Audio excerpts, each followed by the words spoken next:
We're going to talk about what it feels like having a parent that wasn't quite active in your life. I think we've all been in that situation or may still be currently in it, where you have either an absent mother or an absent father, or had it growing up. And as you got older, you built a relationship with them.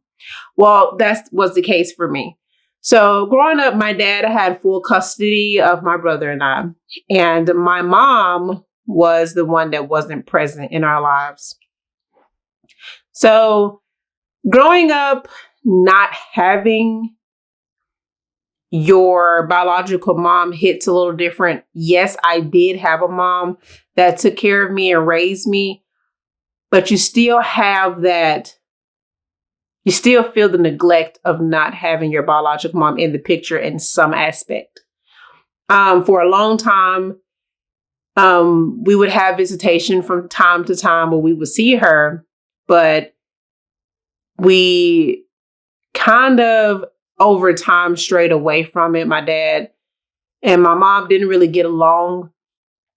And so we wasn't allowed to go over there as much because she wasn't helping financially. And so that was kind of like my dad's way of not being able to see us. But it really took a toll on my brother and I because we longed for a relationship with her. And it wasn't our fault that she wasn't doing her part at the time, because at the end of the day, the children are going to be affected by the decisions that a lot of times the parents make that they may feel is in the best interest, but the child is not explained to fully as to why these things are happening. Their parent is not causing us any physical harm. So, of course, we don't have the level of understanding as to why our parent is not there. And I feel like a lot of times when parents don't agree, they tend to take it out on the child unknowingly. And I think also hearing a lot of, which I'm pretty sure there are some people out there that have heard this, where you've had the parent that is active in your life pretty much saying bad things about your parent and trying to put this thing in your head that they're a bad person and they don't love you and care about you. And holidays would roll around and you don't really get anything from them, or you don't really hear from them. So it's like, oh, you see, they don't really love you and care for you. And I think, and a lot of times that causes more harm than good, because a child has to figure that out on their own. And I have been around a lot of people that have been in this situation, and we've had a conversation collectively, and we all felt the same way. Like, despite whatever you all had going on, you can't punish the children, because that's what it felt like. It felt like we were getting punished for what they weren't doing, when a child only wants a relationship with their parents. And to that, we grew up, and for me, I took a lot of that and internalized it. And I had resentment towards my mom, and I barely knew her. My mom and dad separated when I was very, very young. So I didn't have a lot of memory. I didn't have a lot of bonding time with her. So I was only basing my opinion and ideas off of what was being told to me by everyone else around me. So when there was an opportunity for us to have a relationship and for us to get to know each other, I had already had this idea of what she was in my head, and I wasn't looking for or allowing the opportunity for us to get to know each other, because in my head, she was the enemy. Not knowing that a lot of that stemmed from how my parents felt about her.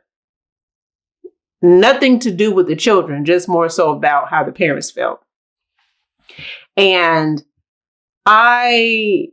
with me being the oldest, of course, my brother, he didn't really take any of that in. He was one of those people that he just let it go in one ear and out the other. because that didn't affect his ability to have a relationship with her. He still wanted a relationship with her. And for me, being the oldest, I felt like it was like my responsibility for some reason to be more protective and kind of maintain this image that was created for me. So even with my brother, when it was time for us to build a relationship with her, I was very angry with her and very just protective of my brother, knowing that she wouldn't harm my brother, but still, it was just like, why would you want to be in our lives now? You didn't want to be in our lives then. And, don't put this stuff in his head. We already know these things. Like, I kind of already had this idea in my head as to what she was, who she was, and what she was about, why she left, why all these different things. And I wasn't hearing anything else. And in return, that messed me up mentally and emotionally, because I felt like my parents always had my best interests at heart. So anything they said to me, I took in. And I held to that. But it made me bitter. It made me angry. And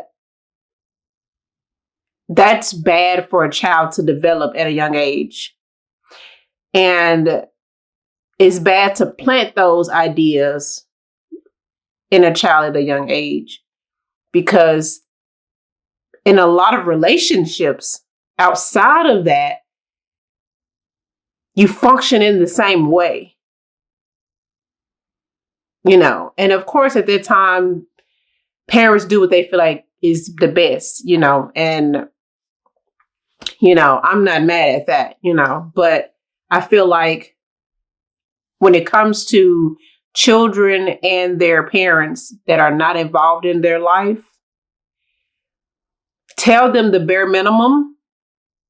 Like, if they're not involved, say, hey, your parents, kind of do it in a way to where your child don't grow up angry at the world. Because what happens is, if you notice, a lot of people go with that, oh, I ain't never had this person in my life mentality. And it's hard for them to function in society, because when it comes to personal relationships, they don't think that they can depend on anybody. They don't think that someone's going to love them. They don't think someone's going to, like, when times get rough, stick with them, because they have all these negative ideas of who their other parent is at such a young age, and they're still developing. They have to figure that out on their own. Give them the baseline and then let them figure the rest of it out. Because even coming from experience, I was very, very ugly with my mom when we finally decided to have a relationship at the beginning, because of what was told to me. And it created a lot of negative emotions within me. And so, yeah, I was affected around the holidays, where you're expecting to get gifts from your parents, or they're calling, or, just something. And a lot of times we didn't get that. And, to say that my mom didn't love me and all of these different things, like I said, it created this thing in my head as if I was just an unloved child. And when it comes from a mom, like, your mother is the one that's doing it, the one that birthed you, it's a different feeling. It hits differently. And so I encourage people not to do that to your child, because you don't know in the future how that's going to affect them.